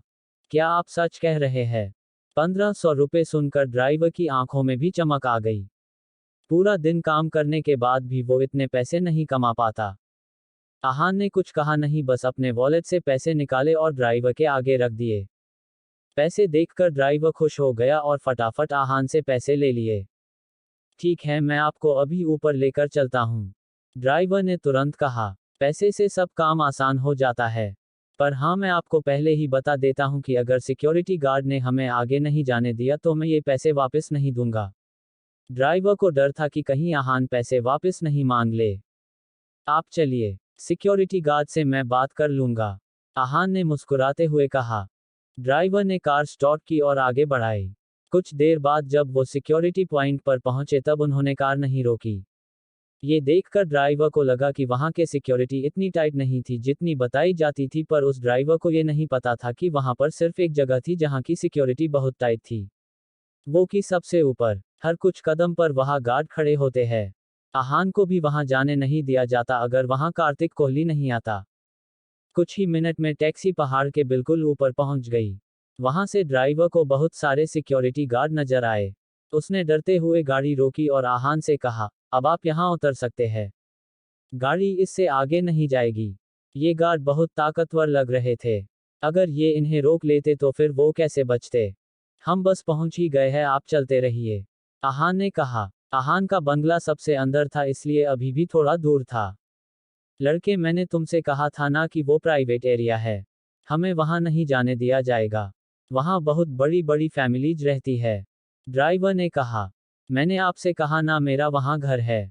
हमें कोई नहीं रोकेगा, आप चलिए। आहान ने कहा, देखो, मेरे साथ मजाक मत करो, मैं तुम्हें इतनी दूर ले आया वही काफी है। ड्राइवर ने कहा, आप ऐसा कीजिए, आप चलते रहिए। अगर सिक्योरिटी गार्ड ने रोका तो मैं आपको 1500 रुपये और दूंगा। ठीक है, आहान ने कहा। आज आहान उस ड्राइवर को अंदर ले जाकर ही मानने वाला था। आप सच बोल रहे हैं? ड्राइवर ने पूछा। वो सोच रहा था कि ऐसे पैसेंजर उसे कभी नहीं मिले थे। आज जब ऐसा कोई उसके हाथ आया था तो वो उसे अच्छे से लूट सकता था। ड्राइवर ने सोचा कि कुछ सिक्योरिटी गार्ड अगर उसे पकड़ भी लेंगे तो भी बस मारेंगे ही, और उससे पहले तो वो आहान को मारेंगे। ये सोचकर ड्राइवर और आगे चलने के लिए मान गया। ठीक है, चलते हैं। वो थोड़ा आगे बढ़े और फिर से ड्राइवर ने ब्रेक मार लिए। इस बार उनके आगे कुछ सिक्योरिटी गार्ड थे। उनके चेहरे पर अजीब सा एक्सप्रेशन था। स्प्रिंग कॉर्पोरेशन में आज तक कोई टैक्सी लेकर नहीं आया था। उन गार्ड्स ने गाड़ी का शीशा नीचे करने का इशारा किया और जैसे ही ड्राइवर ने शीशा नीचे किया, उन्होंने बोला, तुम्हें यहाँ टैक्सी लेकर आने के लिए किसने बोला? इस ड्राइवर का चेहरा बिगड़ गया। वो समझ गया था कि अब वो और आहान दोनों मुसीबत में फंस चुके हैं। जैसे ही ड्राइवर ने कुछ बोलना चाहा, आहान ने पीछे से कहा, मैं हूं। उन सिक्योरिटी गार्ड के लीडर ने पीछे देखा और उसे देखकर हैरान हो गए। ये यंग मास्टर थे। सभी यंग मास्टर को अच्छे से जानते थे। जब पुराने हेड सिक्योरिटी गार्ड ने यंग मास्टर से बदतमीजी की थी तब कार्तिक कोहली ने उसे नौकरी से निकाल दिया था। इसलिए भले ही आहान वहां कम आता जाता था पर उसे सब अच्छे से पहचानते थे। क्या मैं अंदर जा सकता हूं? आहान ने पूछा। जी यंग मास्टर, प्लीज अंदर आइए, सिक्योरिटी गार्ड ने कहा। यंग मास्टर, ये शब्द सुनकर ड्राइवर के माथे पर पसीना आने लग गया। क्या सच में इसका यहाँ पर घर है? क्या आपका सच में यहाँ पर बंगला है? ड्राइवर ने अपना पसीना पोंछते हुए कहा। मैं आपको ये बात बहुत बार बता चुका हूँ। आहान ने कहा। अगर आपका सच में यहाँ घर है तो आपने टैक्सी क्यों ली? आप ड्राइवर भी तो रख सकते हैं। ड्राइवर ने फिर से कहा। ताकि आप कमा सके, आहान ने हंसते हुए कहा और उसकी बात को इग्नोर कर दिया। अब दोनों के बीच में कोई बात नहीं हुई। कुछ मिनट बाद गाड़ी एक बहुत आलीशान बंगले के आगे आकर रुकी। पहले टैक्सी से आहान उतरा और फिर उसने शनाया के लिए गाड़ी का दरवाजा खोला। शनाया जब गाड़ी से उतरकर बंगले की तरफ गई तब वो कुछ देर वहीं खड़ी रही। बंगला बहुत बड़ा और सुंदर था। आहान बस शनाया के बंगला देखते हुए निहार रहा था। वो जान गया था कि शनाया को बंगला बहुत पसंद आया था। शादी के बाद शनाया ने बहुत बार बोला था कि उसे यहाँ एक घर खरीदना है। जब भी उसके पास बहुत पैसे होंगे वो यहाँ घर लेना चाहती थी। आज आहान ने उसकी ये इच्छा पूरी कर दी थी। अब शनाया रोज सुबह उठकर यहाँ को ताज़ी हवा में एंजॉय कर सकती थी। आहान, क्या ये घर सच में हमारा है? शनाया ने हकलाते हुए पूछा। पहले आहान उसे यहाँ नहीं ला सकता था क्योंकि उसे रायजादा परिवार से दूरी बनानी थी, पर अब ऐसा कुछ नहीं था। अब वो अपनी शनाया को हर तरह से खुश कर सकता था। आहान ने स्माइल किया और शनाया के हाथ में घर की चाबी दी। ये घर हमारा ही है। ये रही कीज, ट्राई करो। शनाया ने लंबी सांस ली और आहान के हाथ से चाबी लेकर की होल में डाली।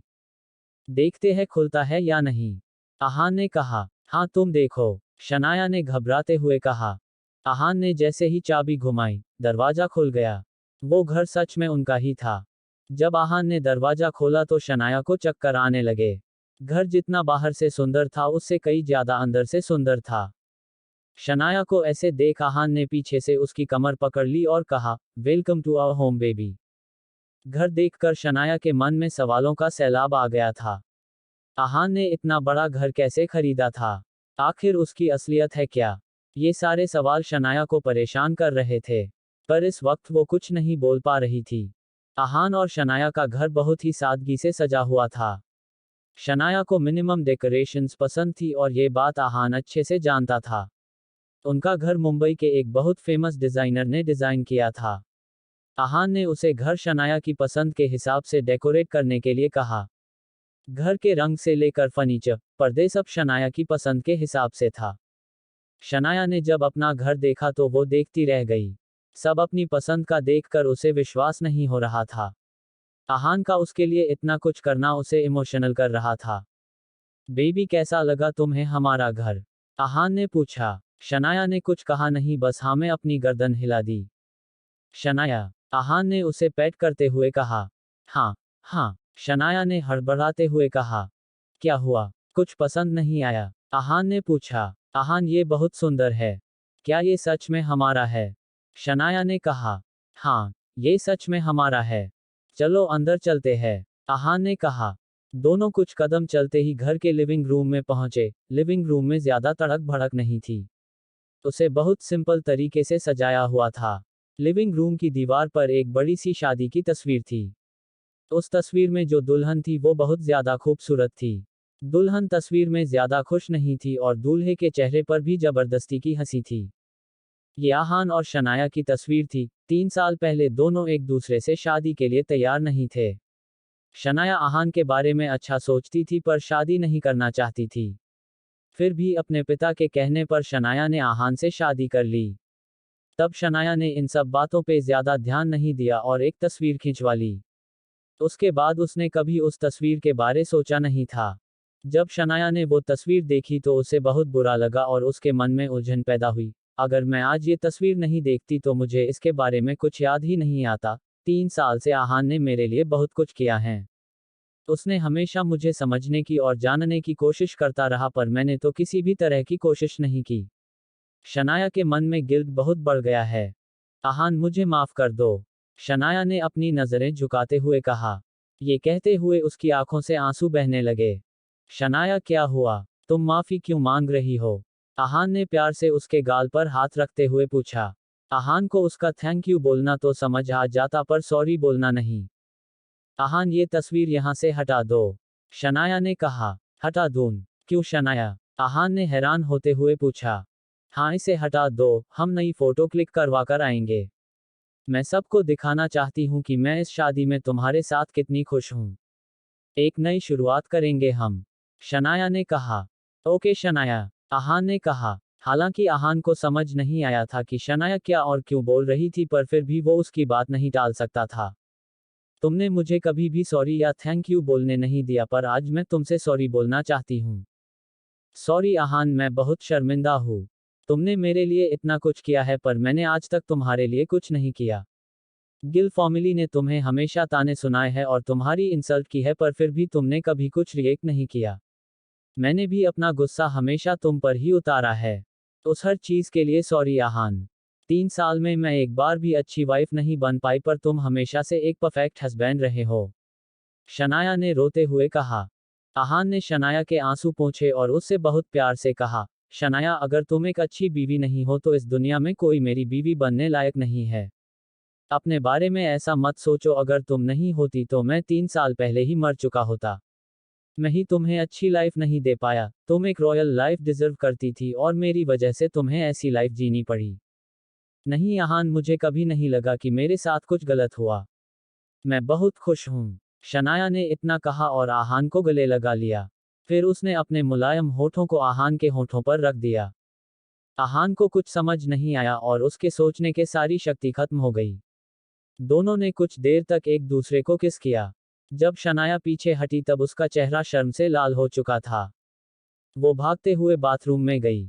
उसके चेहरे से मुस्कान जा ही नहीं रही थी। उसने ठंडे पानी से अपना मुंह धोया। आहान ने 3 साल में कभी भी शनाया को ऐसे नहीं छुआ था। आज भी अगर शनाया एक कदम नहीं लेती तो ऐसा नहीं होता। ऐसा नहीं था कि आहान शनाया को पसंद नहीं करता था, बस आहान शनाया के कंसेंट की बहुत इज्जत करना था। शनाया ने मन में सोचा, ये मेरी और आहान की पहली किस थी। शनाया का दिल जोर से धड़क रहा था। अगर मैंने कदम नहीं लिया होता तो शायद आज भी आहान मुझे किस नहीं करता। शनाया का चेहरा शर्म से लाल हो गया। उसने अपना चेहरा अपने हाथ से छुपा लिया। कुछ देर बाद शनाया ने अपने आप को संभाला और बाथरूम से बाहर आई। इस वक्त आहान मुस्कुराते हुए वही खड़ा था। वो शनाया के मुलायम होंठ और उनके एहसास के बारे में सोच रहा था। जैसे ही शनाया बाहर आई आहान उसे प्यार भरी नजरों से देखने लगा। क्या देख रहे हो तुम? शनाया ने शर्माते हुए पूछा। देख रहा हूं मेरी वाइफ कितनी अच्छी है। आहान ने शनाया को छेड़ते हुए कहा। अच्छा, शनाया ने कहा और फिर मन में सोचने लगी, तुम्हें अब याद आया है कि तुम्हारी वाइफ इतनी अच्छी है? इतना साल नहीं याद आया था जब हाथ भी नहीं पकड़ते थे। आहान के सामने शनाया की ये सब बातें बोलने की हिम्मत नहीं थी। तुम मुझे ऐसे नहीं देख सकते, शनाया ने कहा। अच्छा ठीक है, मैं नहीं देख रहा तुम्हें, पर एक बात बताओ, अगर मैं तुम्हें नहीं देख सकता तो फिर मैं दूसरी लड़कियों को देख सकता हूँ? आहान ने हंसते हुए पूछा। ये सुनकर शनाया का मुंह चढ़ गया। उसने अपने दांत पीसते हुए बोला, तुम्हारी इतनी हिम्मत? शनाया के सामने उसने किसी दूसरी लड़की के बारे में सोचा भी कैसे? शनाया को लग रहा था कि आहान की हिम्मत बढ़ती जा रही थी। शनाया जानती थी भले ही गिल फैमिली को नजर नहीं आता हो, पर बाकी लड़कियों को नजर आता था। आहान दिखने में तो स्मार्ट था ही, और उसकी फाइटिंग स्किल्स भी कमाल की थी। बैकग्राउंड तो बहुत बाद में आता है, आहान की ताकत देखकर ही लड़कियां उसकी तरफ अट्रैक्ट हो सकती थी। अगर ऐसा हो जाता तो फिर शनाया के पास हजारों लड़कियां होती डील करने के लिए। अगर तुमने किसी और लड़की को देखने के बारे में सोचा भी तो मैं तुम्हारी जान ले लूंगी, शनाया ने कहा।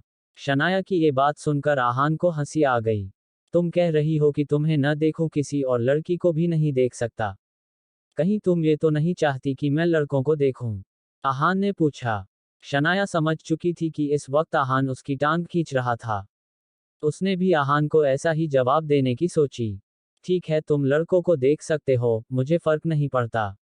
इतना बोलते ही शनाया खिलखिलाकर हंसने लगी।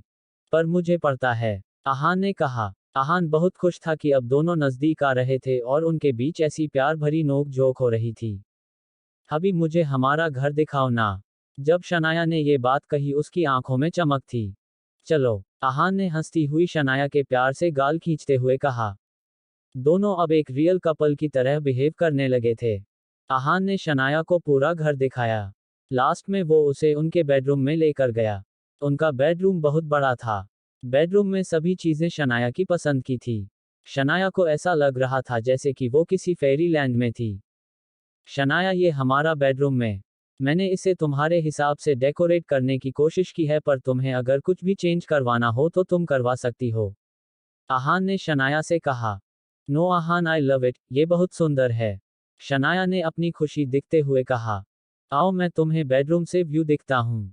इतना कहते हुए आहान ने रूम की बड़ी सी खिड़की से पर्दे हटा दिए।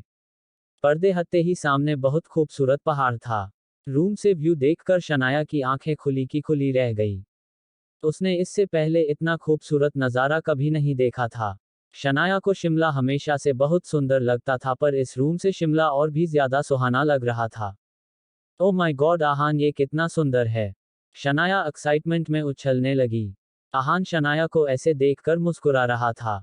मैं बहुत खुश हूं कि तुम्हें सब कुछ पसंद आया, आहान ने कहा। आहान, मैं तुम्हें एक लिस्ट देती हूँ, कुछ ज़रूरत की चीज़ें हैं वो मंगवानी है, शनाया ने कहा। वैसे तो घर पूरे तरीके से सेटल्ड था, पर फिर भी कुछ चीज़ें थी जो वहाँ नहीं थी। शनाया इन सब मामलों में बहुत रेस्पॉन्सिबल थी। उसने सब चीज़ें अच्छे से ऑब्जर्व की थी और फिर एक लिस्ट बनाई थी। शनाया ने इसे अपना घर मान लिया था। उधर आहान के मन में थोड़ी उलझने आ गई थी।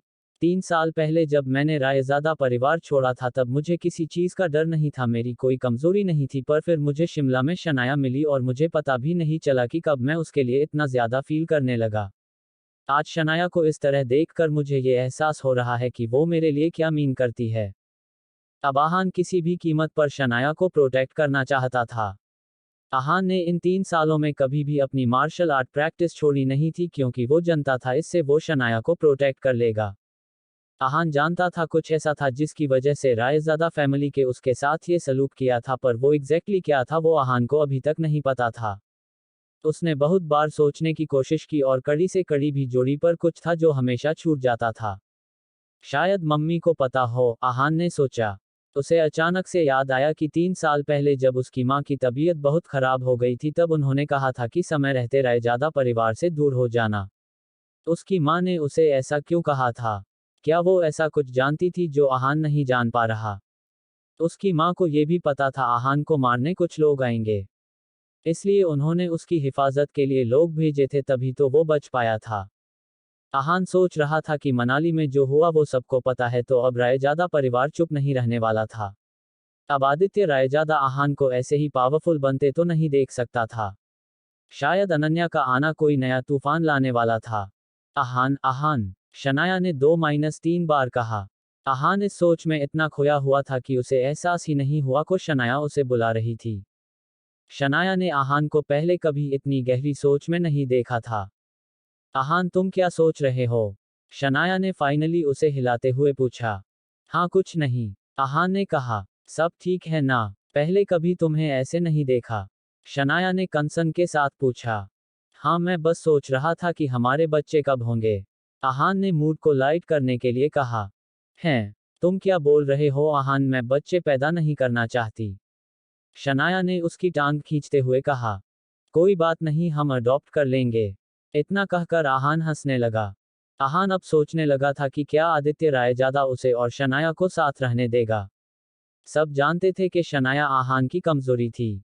आहान को डर था कि कहीं अपनी उल्लू सीधा करने के लिए कोई शनाया का इस्तेमाल ना कर ले। आहान, ये घर कितना का है? शनाया ने आहान की गहरी सोच तोड़ते हुए पूछा। शनाया जानती थी कि यहाँ के सारे बंगले बहुत महंगे थे और ये वाला सबसे बड़ा और सुंदर था। शनाया जानना चाहती थी कि आहान ने इसके लिए कितने पैसे दिए थे। ज्यादा का नहीं है, आहान से कहा। ज्यादा का नहीं है मतलब? इतना बड़ा और सुंदर घर है? शनाया ने फिर से पूछा। करीब 10 करोड़ का, आहान ने सच बताने का फैसला किया। कार्तिक कोहली की वजह से ये बंगला मुझे 10 करोड़ में मिला है। कार्तिक कोहली? शनाया ने कार्तिक का नाम सुना था। कार्तिक और आहान एक दूसरे को जानते हैं। इसका मतलब आहान रायजादा ग्रुप ऑफ इंडस्ट्रीज से नाता रखता है। शनाया ने चीजें जोड़ना शुरू किया तो उसकी आंखें खुली की खुली रह गई। शनाया ने कार्तिक कोहली का नाम सुना हुआ था। कार्तिक कोहली तो शिमला का सबसे बड़ा और अमीर बिजनेसमैन है। कार्तिक कोहली ही था जो स्प्रिंग कॉर्पोरेशन को बना रहा था और इस स्प्रिंग कॉर्पोरेशन में भी उसने बहुत बड़ा अमाउंट इन्वेस्ट किया था। एक तरह से वो उसका मालिक भी था। शिमला में ऐसा कोई नहीं था जिसे कार्तिक कोहली के बारे में नहीं पता था। शनाया ये सब मन ही मन में सोचकर परेशान हो रही थी। आहान के मुंह से उसका नाम सुनकर शनाया पर जैसे बिजली गिर गई थी। आहान का सरनेम रायजादा है और अगर आहान कार्तिक कोहली को जानता है तो इसका मतलब ये कि आहान रायजादा ग्रुप ऑफ इंडस्ट्रीज से ताल्लुक रखता है। एक ही पल में शनाया का खूबसूरत चेहरा फीका पड़ गया था। आहान शनाया के चेहरे से समझ गया था कि वो क्या सोच रही है। उसने कुछ नहीं कहा, बस शनाया की तरफ देखते हुए कहा, तुम जो सोच रही हो वो सच है। आहान जानता कि कभी न कभी उसके सामने ये सच आने ही वाला था। इसका मतलब तुम उस फैमिली से हो? शनाया ने कांपते हुए कहा। हाँ, मैं रायजादा ग्रुप ऑफ इंडस्ट्रीज था उत्तराधिकारी हूँ और इस स्प्रिंग कॉर्पोरेशन में भी मेरा इन्वेस्टमेंट है। आहान ने उसे सच बता दिया। अब जब शनाया को उसकी सच्चाई पता चल गई थी तो उससे कुछ भी छुपाना मुमकिन नहीं था।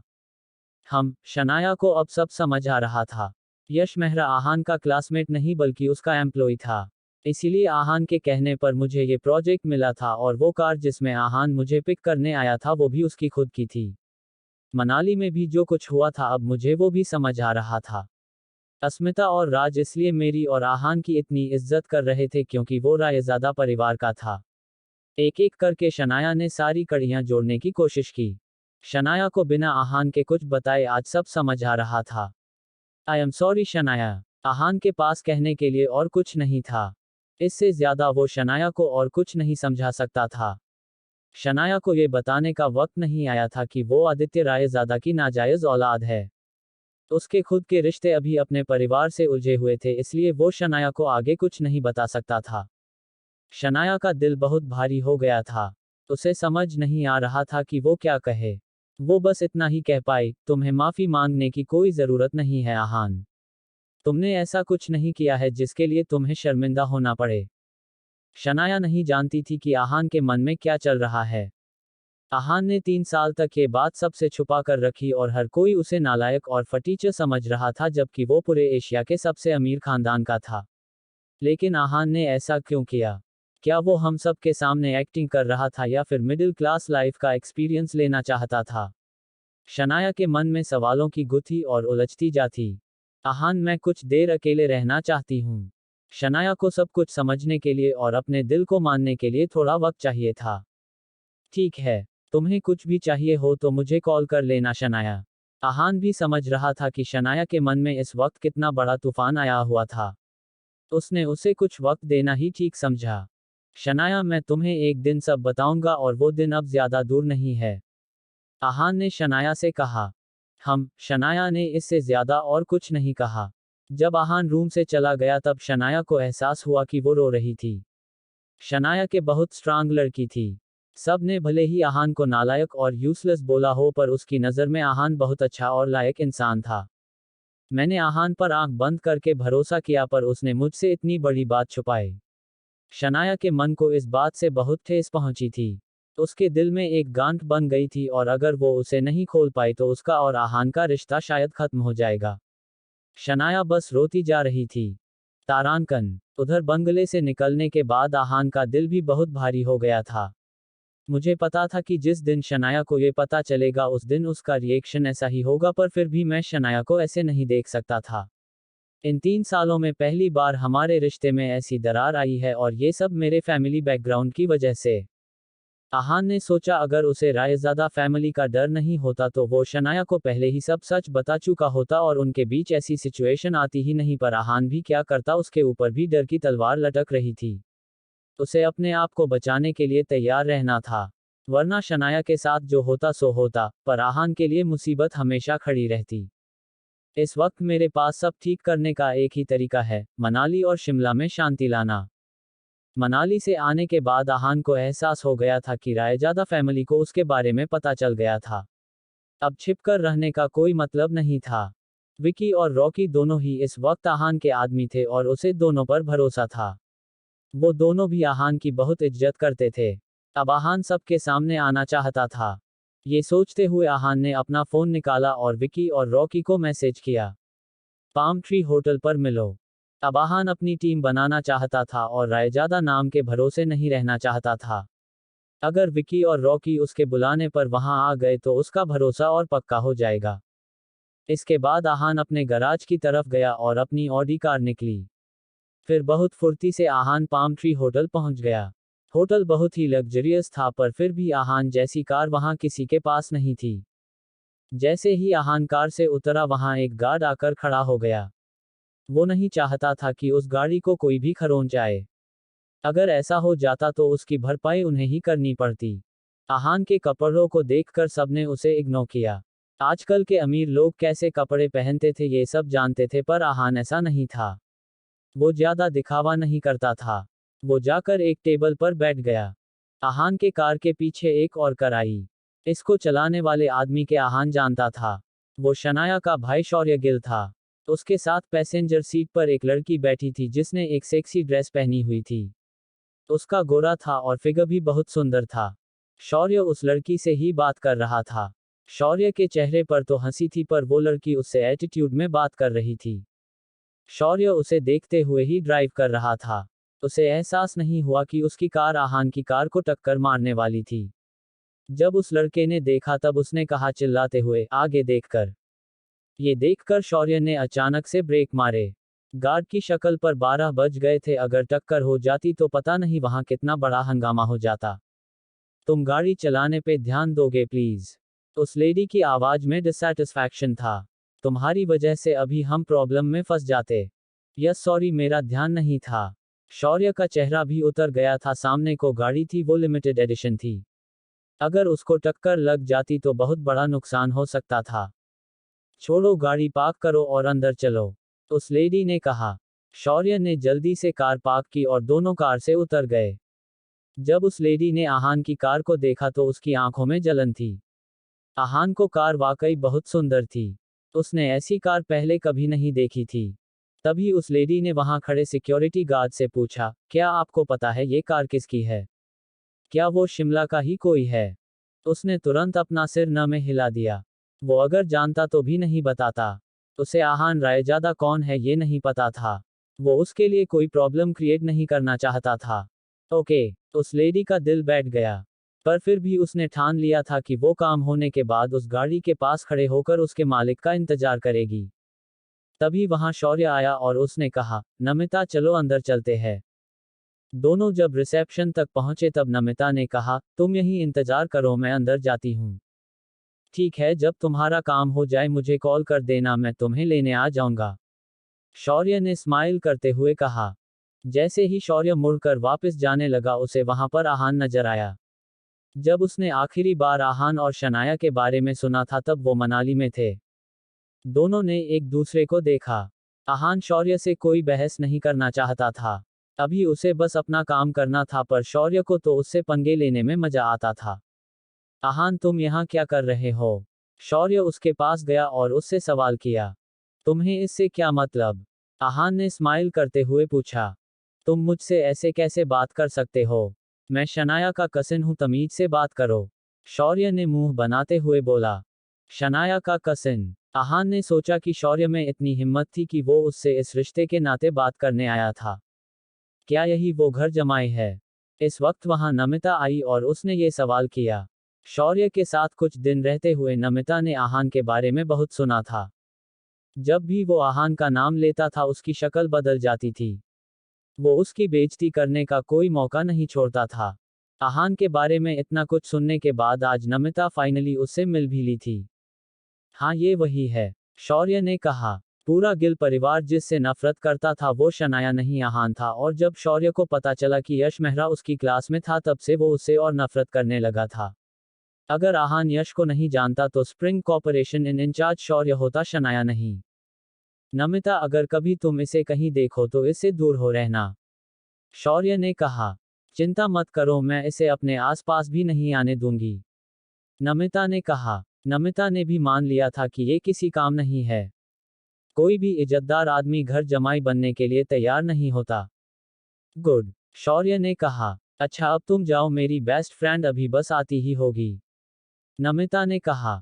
ओके बेबी, मुझे कॉल कर देना जब तुम्हारा हो जाए, मैं तुम्हें लेने आ जाऊंगा, शौर्य ने कहा। अच्छा, अब जाओ भी, नमिता ने इम्पेशेंट होते हुए कहा। इतना सुनकर शौर्य वहां से चला गया। शौर्य समझ गया था कि नमिता अभी भी उसे इतना ज्यादा पसंद नहीं करती थी, वरना वो उसे अपनी दोस्त से जरूर मिलवाती। आहान विकी और रॉकी का इंतजार करने लगा। तुम दूसरी टेबल ले लो, मुझे यहाँ बैठना है। आहान जिस टेबल पर बैठा था वहां से व्यू बहुत अच्छा था, इसलिए नमिता को वो टेबल चाहिए थी। क्यों, ये टेबल तुम्हारी फैमिली ने खरीदी है? आहान ने कहा।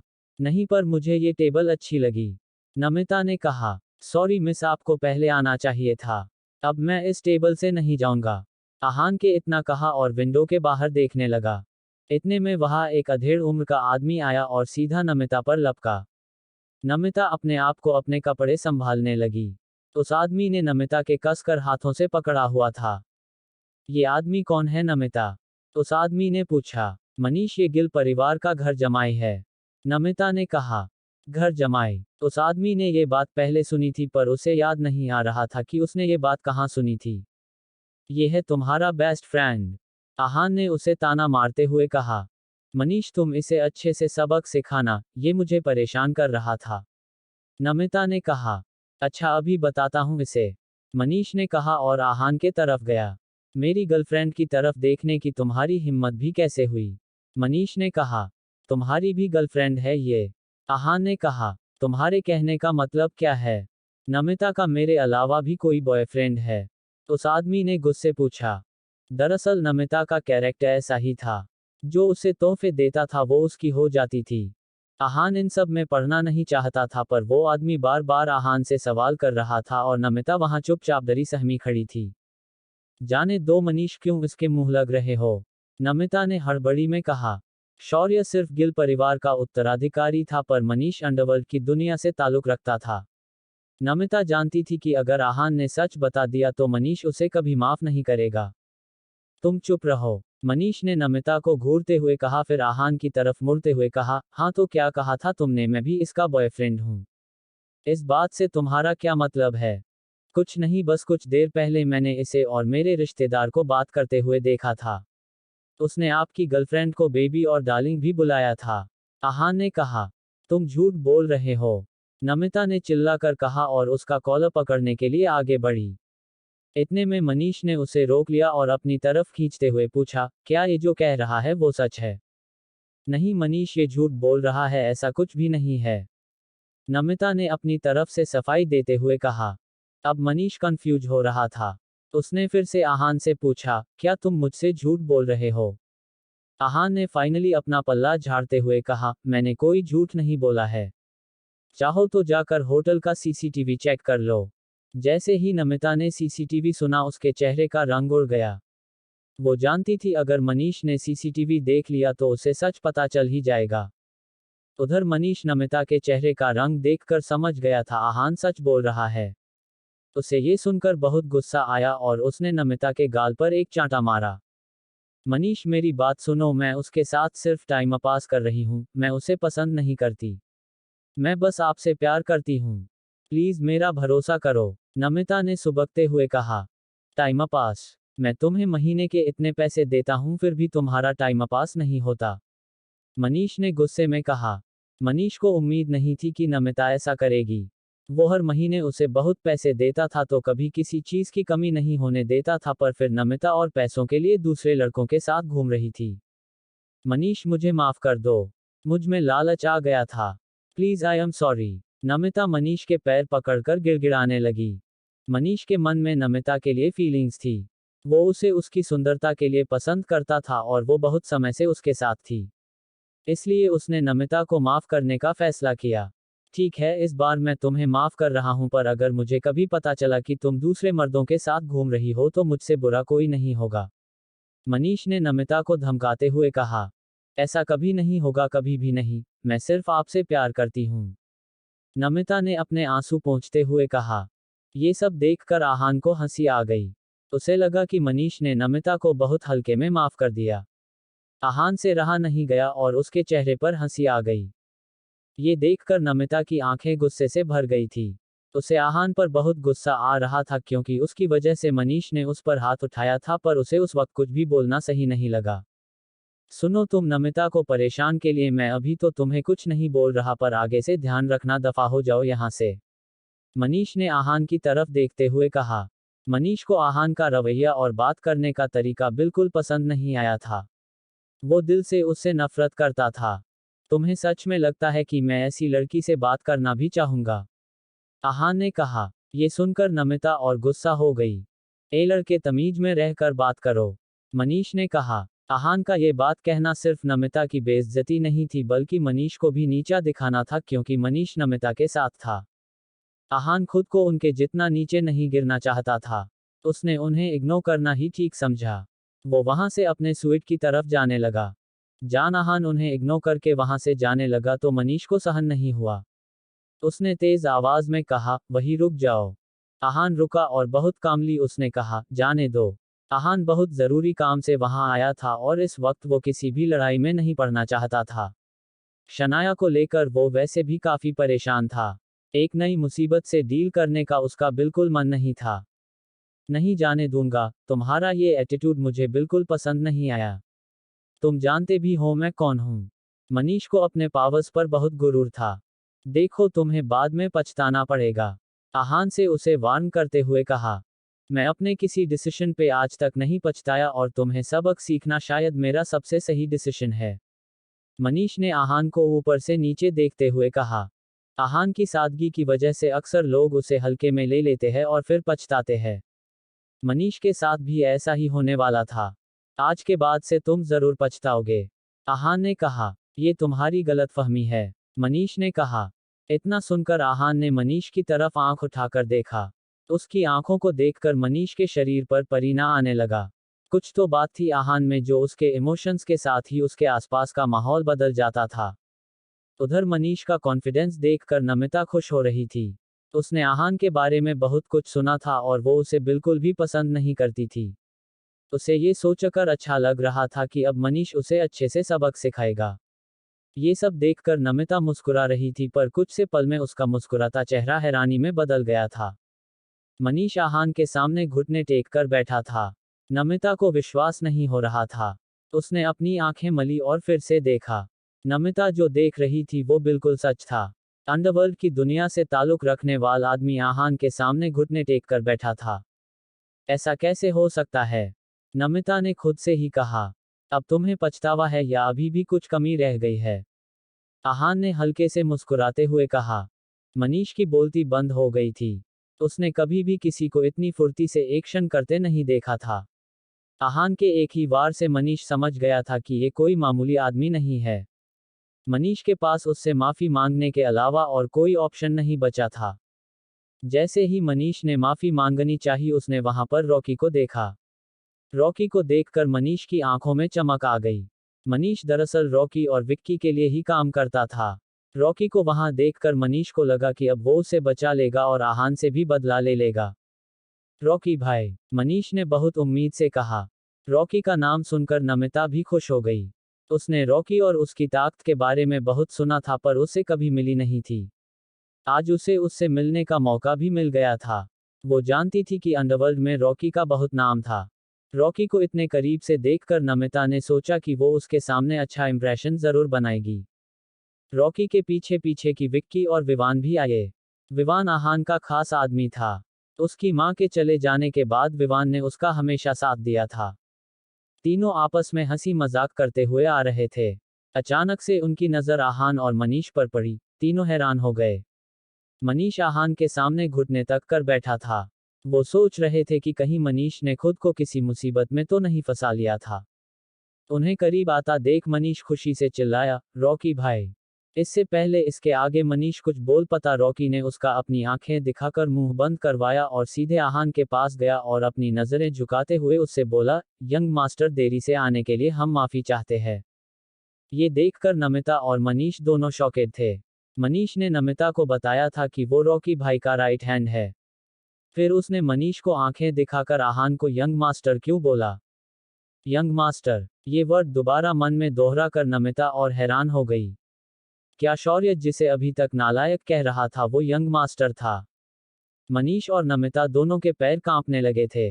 वो आहान को जो समझ रहे थे आहान उससे बहुत अलग था। नमिता को इस वक्त शौर्य पर बहुत गुस्सा आ रहा था। उसकी वजह से ही उसने आहान को इतना एटीट्यूड दिखाया था। अगर वो अभी उसके सामने होता तो नमिता उसकी जान ले लेती। कोई बात नहीं, मुझे आए ज्यादा देर नहीं हुई है, आहान ने रॉकी से कहा। यंग मास्टर, इस बेवकूफ ने आपको ज्यादा परेशान तो नहीं किया। ये मेरी गलती है। आप जो सजा देना चाहे दे सकते हैं, रॉकी ने कहा। उसकी जरूरत नहीं है, ज्यादा कोई बड़ी बात नहीं हुई, आहान ने कहा। इस वक्त आहान के लिए रॉकी और उसकी टीम इम्पोर्टेंट थी। उसके लिए रॉकी की इज्जत रखना ज्यादा जरूरी था और वैसे भी मनीष ने ऐसा कुछ किया नहीं था जिसके लिए कोई बड़ी सजा दी जाए। आहान को इतना शांत देखकर रॉकी ने चैन की सांस ली। वो समझ गया था कि कुछ बड़ा नहीं हुआ था, वरना आहान उसे इतनी आसानी से नहीं जाने देता। इडियट, उठो अब और दफा हो जाओ यहाँ से, रॉकी ने मनीष की तरफ देखते हुए गुस्से में कहा। Thank you young master, thank you, आप बहुत दयालु है, मनीष ने कहा। उसे समझ नहीं आ रहा था कि वो आहान का शुक्रिया अदा कैसे करे। रॉकी को आहान के सामने ऐसे देखकर मनीष समझ गया था कि अगर वो किसी की जान लेना चाहे तो आराम से ले सकता था। तुम यहाँ से तो बच गए पर मुझसे नहीं बचोगे। यंग मास्टर को परेशान करने के लिए तुम्हें सजा जरूर मिलेगी। सजा भुगतते हुए सोचना तुमने क्या किया है, रॉकी ने कहा। भले ही आहान से उसे माफ कर दिया था पर रॉकी आहान को दिखाना चाहता था कि उसके सबसे खास आदमी से भी ज्यादा उसके लिए आहान की अहमियत ज्यादा थी। वो हर हाल में आहान को खुश रखना चाहता था। हाँ रॉकी भाई, मैं ध्यान रखूंगा, मनीष ने हड़बड़ी में हाँ कहा और अपनी सजा के लिए मान गया। चलो, हमारा काम ज्यादा इम्पोर्टेंट है, आहान ने मनीष को ताना मारते हुए रॉकी से कहा। जी यंग मास्टर, रॉकी, विक्की और विवान ने अपनी सहमति देते हुए कहा और आहान के पीछे अपने स्वीट की तरफ चले गए। इतने सब में आहान ने नमिता की तरफ देखा भी नहीं था। नमिता अपनी बेवकूफियों की वजह से बहुत शर्मिंदा महसूस कर रही थी। वो सोच रही थी, शौर्य कैसा पागल है, इतने बड़े आदमी का रिश्तेदार होते हुए भी उसकी इज्जत नहीं करता। वो चाहता तो आहान के सहारे बहुत कुछ हासिल कर सकता था पर उसे तो आहान को नीचा दिखाने से ही फुर्सत नहीं थी। अब नमिता ने तय किया कि वो शौर्य को कभी कांटेक्ट नहीं करेगी और आहान की असलियत भी नहीं बताएगी। वो चाहती थी कि शौर्य ऐसा बार बार करे और अंत में आहान के गुस्से का शिकार बने। जब नमिता वापस जा रही थी तब उसने आहान की कार देखी और उसे समझने में बिल्कुल वक्त नहीं लगा कि ये कार आहान की ही हो सकती है। उसने लंबी आह भरी और सोचा, अपनी नादानियों की वजह से मुझे इस कार में बैठने का मौका कभी नहीं मिलेगा। तारांकन, उधर पाम ट्री होटल के लग्जरी स्वीट में आहान, रॉकी, विक्की और विवान बैठे थे। आहान ने उन्हें वहां बहुत जरूरी बात करने के लिए बुलाया था, पर अपनी बात करने से पहले आहान ने विक्की से पूछा, विक्की अब तुम कैसे हो? तुम्हारी चोट ठीक हो गई? यंग मास्टर, मैं बिल्कुल ठीक हूँ, विक्की ने कहा। विक्की ने कभी नहीं सोचा था कि आहान उसे बचने मनाली तक आएगा। उसके मन में आहान के लिए बहुत इज्जत थी। कोई भी कभी किसी को बचने के लिए खुद को मुसीबत में डालता, पर आहान ऐसा नहीं था। आहान वहां आया और विक्की को बचाया भी। सिर्फ इतना ही नहीं, उसने रजत और अभिषेक को अच्छा सबक भी सिखाया था। अगर आहान को फ्यूचर में कोई भी परेशानी होती तो विक्की उसकी मदद करने सबसे पहले आगे आता। आहान ने सेटिस्फैक्शन में अपनी गर्दन हिलाई और फिर रॉकी और विवान की तरफ देखा। क्या तुम एक दूसरे को जानते हो? हाँ, मैंने मास्टर विवान का बहुत नाम सुना है, रॉकी ने कहा। विवान को देखकर रॉकी और विक्की दोनों वैसे भी हैरान ही थे। उन्हें समझ नहीं आ रहा था कि आखिर आहान शिमला शहर में और किन किन को जानता था। विवान भी एलीट फैमिली से था। उन्हें नहीं पता था कि आहान और विवान एक दूसरे को जानते हैं। ऐसे ही इनको देखने के लिए शुरू शुरू के लिए हमको बात करें और टेलीग्राम चैनल से जब भी ज्वाइन करें तो आप एक इंटरनेट